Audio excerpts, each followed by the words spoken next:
Okay, hello everyone.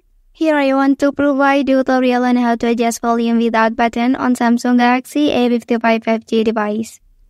Well, some devices such as smartphones and tablets offer on-screen controls or accessibility button that allows you to adjust the volume directly within the software interface. So here are the steps to adjust the volume without button on your device. Okay, first please open the settings on your device. Well, and here you can scroll down and you can go to the accessibility option. Well, after that you can choose interaction and dexterity.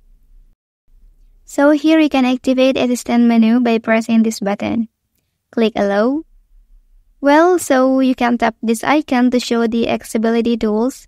And then here you can adjust the volume by tapping this icon.